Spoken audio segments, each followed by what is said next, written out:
Silas grunted, his face contorted in pain, but he remained silent. Decker knew he didn't have time for interrogation. He released Silas's wrist, delivering a swift kick to the side of his leg, crippling him further.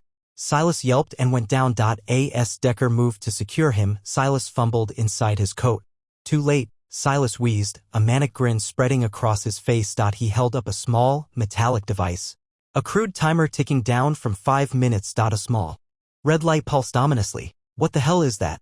Decker demanded, his heart hammering against his ribs. Silas chuckled, a dry, rattling sound. Insurance. If I can't have it, nobody can. The truck. He hadn't taken the time to check the cargo. It was rigged. Decker launched himself at Silas, knocking the older man to the floor again. He wrestled for the device, Silas clawing and scratching with surprising strength. The timer continued its inexorable countdown. 4:37.4:36. He finally managed to wrench the device from Silas's grasp. It was heavier than it looked, cold metal biting into his palm. Decker scrambled away, his eyes scanning the interior of the abandoned warehouse for somewhere to ditch it, somewhere that would minimize the damage, but there was nowhere. 4:15. He needed to disarm it. Decker recognized the design. A modified deadman switch connected to a rudimentary timer. He'd seen similar devices used by insurgents in the Middle East. He flipped it over in his hand, searching for a way in. The casing was cheap plastic, easily pried open. 3:52. He pulled out his knife, a sleek, black Gerber, and jammed the tip into the seam of the casing.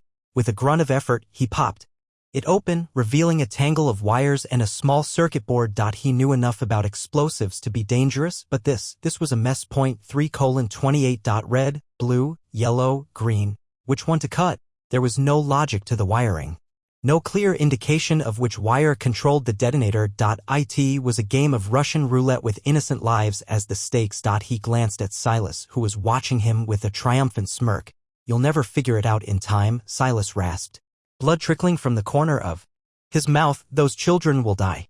Decker ignored him, focusing on the wires. He remembered a training exercise from years ago, a similar device. The instructor had said to look for the wire that was out of place, the one that didn't quite fit the pattern. 2:55. His eyes darted between the wires, searching for the anomaly. There. A thin, black wire, slightly frayed, connected to the detonator with a haphazard solder joint. It looked like an afterthought, a last-minute addition. 2:30. He took a deep breath, his hand trembling slightly. He steadied himself, ignoring the sweat stinging his eyes. This was it. He carefully positioned the blade of his knife against the black wire. 1:58. With a quick, decisive motion, he severed the wire.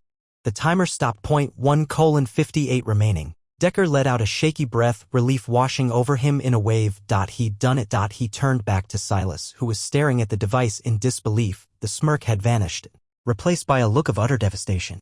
It's over, Decker said, his voice hard. Silas lunged, fueled by pure rage. Decker anticipated the move, stepping aside and delivering a brutal uppercut that sent Silas crashing back to the floor, unconscious. Decker quickly recovered the medical supplies from the truck, inventoried them to ensure nothing was missing, and contacted headquarters to arrange for immediate transport. He glanced back at Silas's limp form, a chilling reminder of the darkness lurking beneath the surface of fanaticism. The supplies were safe and on their way to the children's hospital now, but Decker knew this was far from over. Hope restored. The stolen rig vibrated beneath the pawn shop's sputtering neon, its diesel heart a muffled thrum against the alley's stillness. Decker strong-armed the bulky driver from the cabin, the man collapsing against overflowing dumpsters with a pained exhale. Consider it a career change, Decker advised, flipping the pilfered wallet back. Perhaps something less criminally inclined. He slid behind the wheel, the unfamiliar instrument panel a puzzle under his seasoned hands. Urgency nipped at his heels. Punching in the hospital's number, a reedy voice answered after a few tense rings. Decker here, package secured.